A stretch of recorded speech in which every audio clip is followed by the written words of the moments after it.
হাই everyone কি খবৰ আপোনালোকৰ ভালনে আজি মই বনাই আছোঁ বগৰীৰ মিঠা আচাৰ আৰু তাৰ বাবে মই প্ৰথমতে বগৰী গোটা এইদৰে অলপমান ফুটাই লৈছোঁ আৰু এতিয়া মই বগৰী আচাৰত দিবলৈ যিটো মছলা ব্যৱহাৰ কৰিম সেইটো কাৰণে মই লৈছোঁ গোটা জিৰা অলপমান গৰম কৰি লৈছোঁ ভালদৰে ভাজি যেতিয়ালৈকে তাৰ গোন্ধ নোলায় তেতিয়ালৈকে ভাজি ল'ম লগতে মই কেইখিলামান তেজপাতো দিছিলোঁ আৰু এতিয়া দিছোঁ মই কেইটামান ধনিয়া গোটা ধনিয়া সেয়াও মই ভালদৰে ভাজি ল'লোঁ লগতে এয়া দিছোঁ পাঁচফোৰণ আৰু শুকান জলকীয়া এইখিনিও ভালদৰে অলপ সময় ভাজি লোৱাৰ পাছত এতিয়া তাতে মই দুটামান লং ইলাইচি আৰু ডালচেনি অকণমান মই গৰম কৰি ল'লোঁ এতিয়া মিঠাতেল দিছোঁ তাতে ফুটাই লোৱা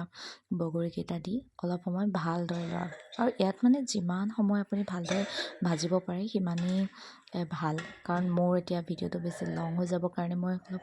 কমকৈ দুটামান ক্লিপ দেখাইছোঁ কিন্তু আপোনালোকে ভালদৰে ভাজি ল'ব দেখিছে নহয়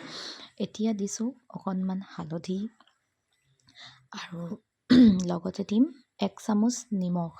আৰু সোৱাদ অনুসৰি মই পিছত আকৌ দিম এতিয়া মই দিছোঁ অলপমান কালজিৰা আৰু অলপমান মই এই যে বনাই লৈছিলোঁ গোটা জিৰা ধনিয়া আৰু শুকান জলকীয়া তেজপাতৰ যি বনাই লৈছিলোঁ মছলাটো সেয়া দিছোঁ আৰু এতিয়া ভালদৰে গোটেইখিনি ভালদৰে মিহলাই এতিয়া দিছোঁ মই গুড়খিনি একেবাৰে গুড়ি কৰি লৈছোঁ আৰু সেই তাতে দিলোঁ এতিয়া ৰেড চিলি পাউডাৰ অলপমান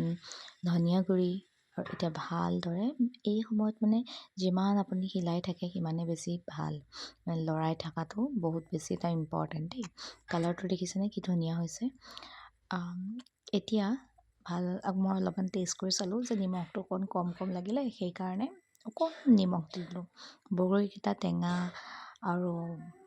গুড় দি পেলাই বনোৱা হৈছে টেঙা মিঠা বৰ ধুনীয়া হৈছিলে খাবলৈ দেই আপোনালোকে কেনেকুৱা পালে জনাব